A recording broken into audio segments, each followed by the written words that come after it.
49ers doing, trading up for that third overall draft choice?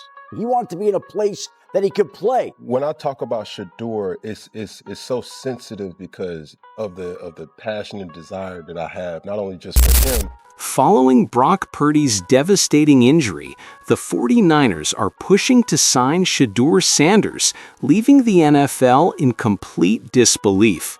The quarterback market might completely collapse as a result of this possible change. It would be among the season's most audacious and poignant upsets if San Francisco pulls the trigger. Is finally coming out. He's a superstar. It wasn't just any old gossip mill stirring things up. Fans pay attention when a source with that level of reach promotes a story. Teams pay notice. And all of a sudden, the same question is being asked. Is it possible that Shedeur Sanders will make it to San Francisco? We're preparing to take Shedeur Sanders in the 5th round with the 141st overall selection. Furthermore, this isn't simply idle trade talk. Let's face it, we are discussing a move that has the potential to completely upend the quarterback market. What began as online rumors has now grown into a major controversy. Additionally, it seems to get louder with each news item. First learned of this, or they did their evaluations, they got a second opinion, and then as the week went on, I think the 49ers internally felt like this was maybe a 2 or 3 week injury for Brock Purdy. The Niners and Niner fans just got the worst news possible on Brock Purdy's injury status. Why now? It's an easy response. The injury of Brock Purdy. Due to a variety of turf toe injuries, Purdy, the Niners' reliable hand under center, is out. It sounded like a small problem at first. Turf toe, however, is more than just a toe injury. It throws off equilibrium, it restricts movement, and it can go far longer than anticipated for a quarterback who depends on deft footwork. According to the doctors, Purdy might be absent for 2 to 5 weeks. And a lull like that in the middle of a season may throw everything off balance. Trent Williams won't practice knee/vet day. Nick Bosa won't practice vet day. Brock Purdy won't practice left shoulder toe. Juwan Jennings won't practice shoulder. Jordan James limited finger. Jordan Watkins limited ankle. Ben Barch limited knee and elbow. The timing is terrible. The 49ers were gaining ground and hoping for another deep postseason run when their starting quarterback was abruptly injured. At that point, doubts begin to surface. Is Purdy dependable in the long run? Remember how easily injuries can end careers. Was last season's breakout run the pinnacle? Or is this the first fracture in the foundation? And the last thing a club that is now built to win needs is quarterback uncertainty. We'd love to have 3 guys in the building ready to go. We obviously still got Brock, but he's not going right now. But got some roster issues where we just can't bring one in right away. The Niners had traded up in that draft. The 49ers then move on to the next player. At the moment, M. Jones is the starter, taking Purdy's place. He has experience. He has demonstrated that he can lead an offense. Let's not fool ourselves, though. He isn't thrilling. Although he is solid, he lacks the spark that energizes a fan base or keeps defenses alert at night. This is the reason for the commotion surrounding Shedeur Sanders. You don't want patches while you're trying to win a championship. Pivoted offense, and franchises like the Bears and the Steelers that are iconic can't figure out offense. No team in the NFL in 2025 has more tight end, wide receiver talent. This is where things start to go crazy. According to reports, Sanders isn't even managing scout team representatives in Cleveland. If you're in this situation, you want to go to an organization that is going to develop you. Take a moment to process that. Bailey Zapp, the team's latest emergency addition, is receiving those repetitions in place of a quarterback who is hailed as the team's future. That isn't consistent. If Sanders isn't getting reps, why is he still on the roster? When your offense needs answers, why keep him hidden?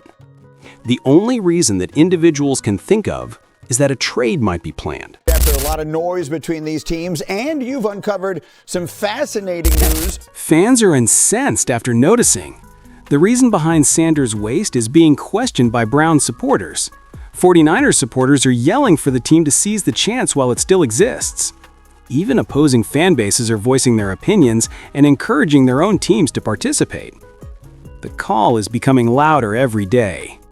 Yes, you want to go to a place where you can compete to start. Sanders' popularity off the pitch is soaring in the meantime. Sales of his jerseys are increasing, which is leading to a whole new round of conjecture. Others think Cleveland is keeping him around more for business purposes than for football.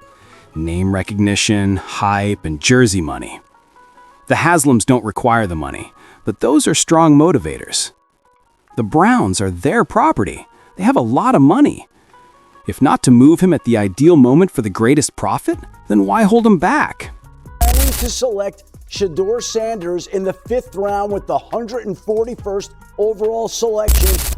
At this point, the Sanders controversy shifts from a straightforward QB dispute to a possible franchise-defining action. A young quarterback with unrealized ability is trapped in a system that doesn't seem to want to use him, on the one hand. The San Francisco team, on the other hand, is in a frantic attempt to extend their Super Bowl window after losing its starter and having a weak backup plan.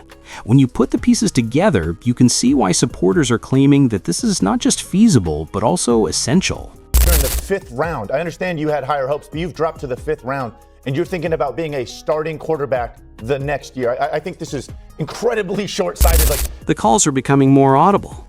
Bring in Sanders. Before it's too late, take action. They'd rather not wait. They don't want to take the chance that Tua will figure it out. They view Sanders as the youthful spark, the influx of vitality and optimism that might fortify a group in dire need of stability under predictions. The one that got the most pushback this year is I said I think San Francisco's going to finish 3rd in their division. The danger to Miami is obvious. They risk losing their chance if they put things off and wait for Tua to change things. The 49ers have already begun to look around. The owner of Brown wants to keep him, and it's gone as soon as the window closes. Miami has an option. Sanders will light it up in another city if you don't act immediately. Additionally, you can be sure that their supporters are saving receipts. The Cleveland Browns, because you think you have a chance to start the next year. And mind you, the Cleveland Browns, who are on the opposite end of the spectrum when it comes to stability, right? This is the same organization. In the midst of all of this, the 49ers rumors, the Dolphins mayhem, and the Browns drama, Colin Cowherd drops his own bomb on national television. Shedeur Sanders might start for the Browns as early as November, according to Cowherd. That goes beyond a simple clickbait tactic. He explained the logic, and to be honest, it makes sense. This is a learning lesson about life, because you just never know. And with this particular situation, I don't want to get too aggressive. Games are being lost by the Browns. The pressure from the fan is oppressive. Ownership is essentially pleading with the coaching staff to start Sanders. The dam is going to burst eventually. Stefanski and his team are limited in how long they can deflect. Sanders will be sent into the fire if the Browns continue to slack off, and they are forced to make a move. While it's certainly not a given, and my guess is that probably not a high likelihood. Cowherd made a straightforward point. Sanders is more than a stand-in. He is not an afterthought. As the future franchise quarterback, he is the man that ownership wants. It will get more repulsive the longer they keep him back. And Cowherd claims that November is the tipping point. Reports that Shedeur Sanders was struggling in training camp.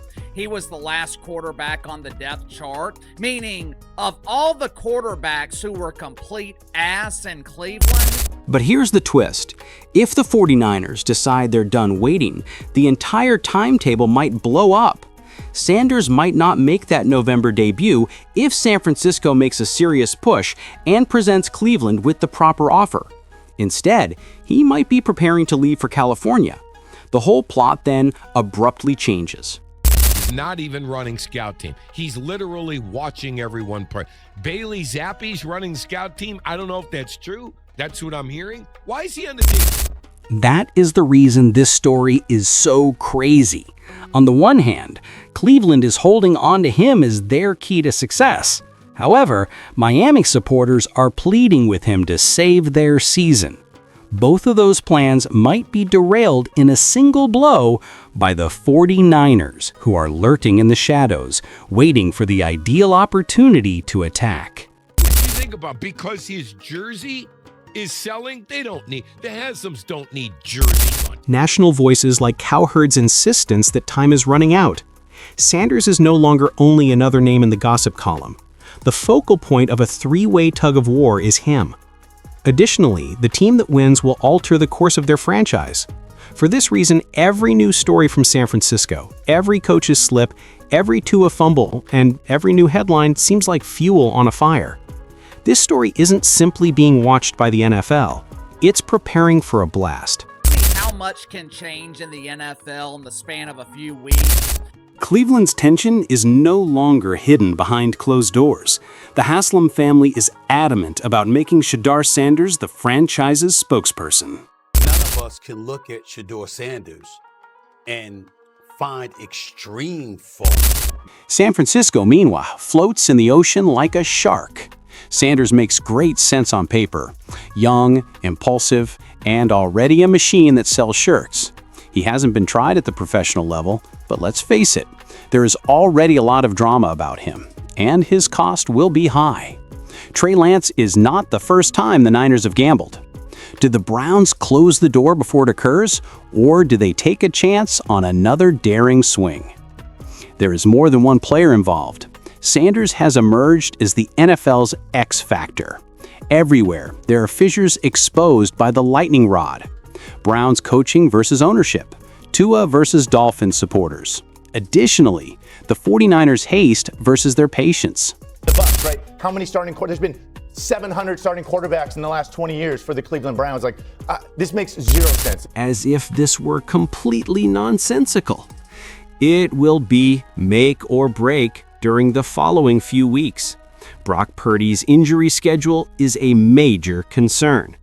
The Dolphins are getting more and more desperate every day, while the Browns are facing defeat. Who hits first is the true question. Will the 49ers make an unexpected trade for Shedeur Sanders, or will Cleveland let him go and put an end to the rumors? There's no doubt that this story is far from over. Leave your comments below. Will you make a deal for Sanders, or will he remain in Cleveland? This tale is only going to grow more intense. To receive additional updates, please like this video and remember to subscribe to the channel.